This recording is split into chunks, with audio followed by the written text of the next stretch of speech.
ഇന്ന് കുട്ടികൾക്ക് സ്നാക്കായിട്ട് കൊടുത്തയക്കുന്നത് മുസമ്പിയും അതുപോലെ ഉറുമാമ്പഴമാണ് കേട്ടോ. അപ്പോൾ മുസമ്പി ചെറിയ കഷ്ണങ്ങളായിട്ട് രണ്ടാളാ പാത്രത്തിലും ആക്കിയിട്ടുണ്ട്. അതിൻ്റെ മുകളിലായിട്ട് കുറച്ച് ഉപ്പ് ഇങ്ങനെ വിതറി കൊടുക്കുന്നുണ്ട് കേട്ടോ. അപ്പോൾ ആ പുളി ബാലൻസ് ചെയ്യാനാണ് ഉപ്പ് വിതറി കൊടുക്കുന്നത്. പിന്നെ നമ്മൾ ഉറുമാമ്പഴം കുറച്ച് 2 പേർക്കും ആക്കി കൊടുക്കുന്നുണ്ട്. അപ്പോൾ നമ്മുടെ സ്നാക്സ് ബോക്സ് സെറ്റായിട്ടോ. ഇനി ഇത് അടച്ചു വെക്കാം.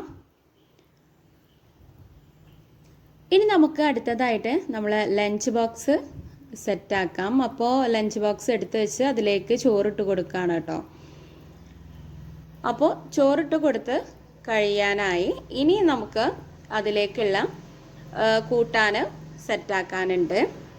അപ്പോൾ ഇന്ന് വെണ്ട പൊരിച്ചതും അതുപോലെ ക്യാബേജ് ഉപ്പേരിയും ഒരു ചെറിയ ചമ്മന്തിൻ്റെ ഒരു ബോളും കൂടെ ഇട്ട് കൊടുക്കുന്നുണ്ട് കേട്ടോ. അപ്പോൾ വെണ്ട ഉപ്പേരി ഇട്ടുകൊടുത്തതിന് ശേഷം നമ്മൾ ക്യാബേജ് ഉപ്പേരി ഇട്ടുകൊടുക്കുകയാണ്. ഇനി ചെറിയ ചമ്മന്തിയുടെ ഒരു ബോളും കൂടെ വെച്ചുകൊടുക്കുന്നുണ്ട്. അപ്പോൾ നമ്മുടെ ഇന്നത്തെ ലഞ്ചിലേക്കുള്ള കൂട്ടാനും സെറ്റാക്കിട്ടോ. അപ്പോൾ ഇനി നമുക്ക് ഈ ലഞ്ച് ബോക്സ് അടച്ചു വെക്കാം. ഇനി നമ്മുടെ അടുത്ത പ്രോസസ്സ് നമ്മുടെ ഈ ലഞ്ച് ബോക്സും സ്നാക്സ് ബോക്സും ഒക്കെ കിറ്റിലേക്ക് വെക്കുകയാണ് കേട്ടോ. അതുപോലെ വാട്ടർ ബോട്ടിലും വെക്കുകയാണ്. അപ്പോൾ സിത്തുവിൻ്റെ വെച്ച് കഴിഞ്ഞു. ഇനി ഷെബിൻ്റെതാണ് വെക്കുന്നത്. അപ്പോൾ നമ്മുടെ വീഡിയോ ഇത്രയേ ഉള്ളൂ. താങ്ക്